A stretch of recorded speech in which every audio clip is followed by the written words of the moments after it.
नमस्कार, आप देख रहे हैं न्यूज 24। आपके साथ मैं हूं रवि ठाकुर। 24 के चुनावी चौसर में बात लोकसभा इलेक्शन के घमासान की।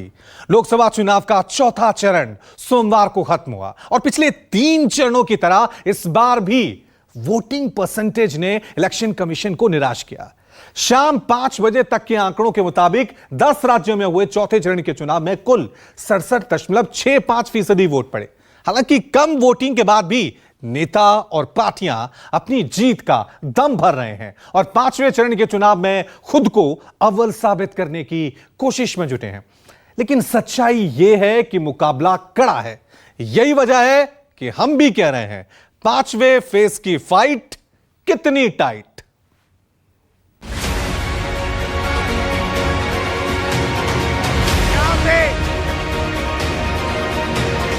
एनडीए का 400 पार करना पक्का हो चुका है। कांग्रेस पार्टी मान्य विपक्ष भी बन नहीं पाएगी। श्री राम, जय जय श्री राम। पहले कह रहे थे 400 पार, 400 पार, 400 पार, अब 150 पार नहीं बोल रहे।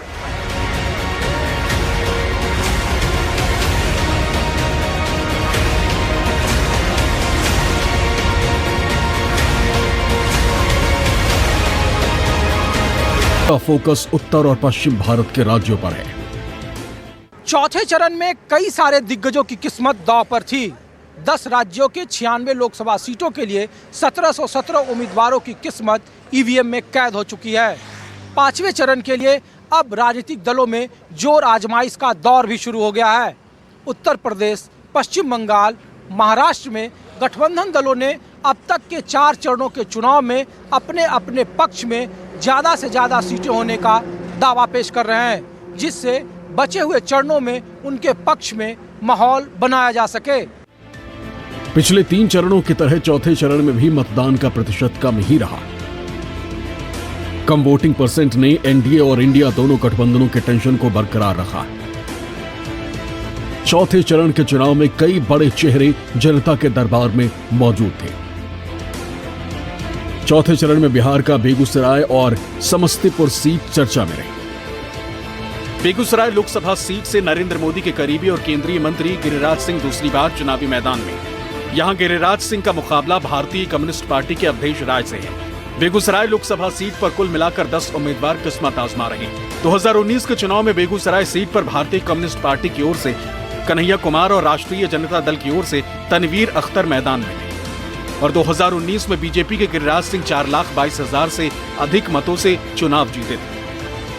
2019 में कन्हैया कुमार आपके सामने थे, लेकिन इस बार अवधेश राय जो इंडिया गठबंधन के उम्मीदवार। कोई अंतर नहीं है, ज्यादा से ज्यादा 1 वोट है उनके पास, जो वोट हमें नहीं देता। क्यों नहीं देता मैं नहीं जानता। उस पर उनकी बड़ी अवधारणा बनी हुई है, लेकिन उस वोट से भी नरेंद्र मोदी के उम्मीदवार को कहीं नुकसान नहीं। दूसरी तरफ बिहार के समस्तीपुर लोकसभा का चुनाव बेहद दिलचस्प है। यहां से बिहार सरकार के 2 मंत्रियों की साख दांव पर है।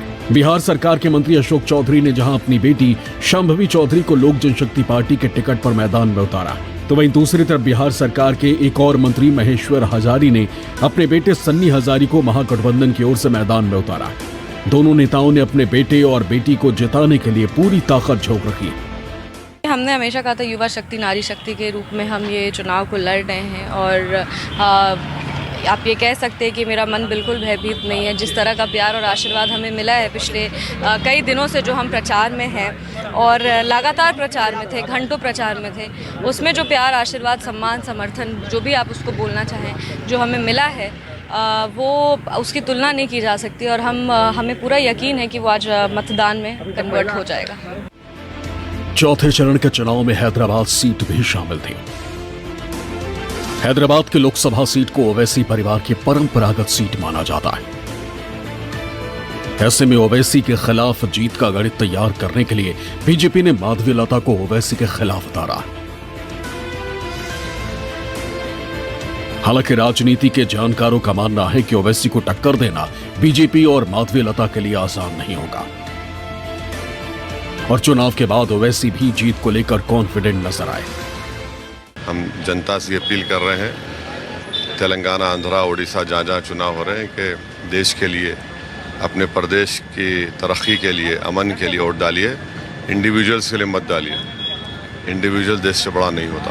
हम बहैसियत भारतीय, इस नागरिक की हमको गारंटी, हमारी जिम्मेदारी कि देश को मजबूत रखें, देश को अमन में रखें, देश के गरीबों के लिए, युवाओं के लिए, महिलाओं के लिए, अल्पसंख्यक समाज के लिए, सबके लिए कुछ कर सकें। ये गारंटी बहैसियत इंडियन देश को हमको देना है, बस और कुछ। 2024 लोकसभा चुनाव में पश्चिम बंगाल की 42 सीटों पर भी मुकाबला बेहद दिलचस्प है। इंडिया गठबंधन से अलग होकर ममता ने सभी सीटों पर अपने कैंडिडेट उतारे, तो कई सीटों पर कांग्रेस और टीएमसी की सीधी टक्कर हो गई। पश्चिम बंगाल के हॉट सीट की बात करें तो पश्चिम बंगाल के आसनसोल सीट से टीएमसी के टिकट पर अभिनेता शत्रुघ्न सिन्हा चुनावी मैदान में है। पश्चिम बंगाल की कृष्णानगर सीट से टीएमसी ने महुआ मोइत्रा को मैदान में उतारा है। तो पश्चिम बंगाल के कृष्णानगर सीट से राजा कृष्णचंद्र राय के वंशज अमृता राय को बीजेपी ने टिकट दिया है। पश्चिम बंगाल के बहरामपुर से कांग्रेस के अधीर रंजन चौधरी की किस्मत दांव पर है। तो बहरामपुर सीट से टीएमसी ने पूर्व क्रिकेटर यूसुफ पठान को किस्मत आजमाने का मौका दिया है। मोदी और दीदी दोनों पार्टी, बीजेपी और टीएमसी मिलकर मुझे हराना चाहते हैं, और ये चुनाव हो रहा है, दोनों मिलकर चुनाव कर रहे हैं। वैसे ही ये नया चीज यहाँ देखने को मिलते हैं।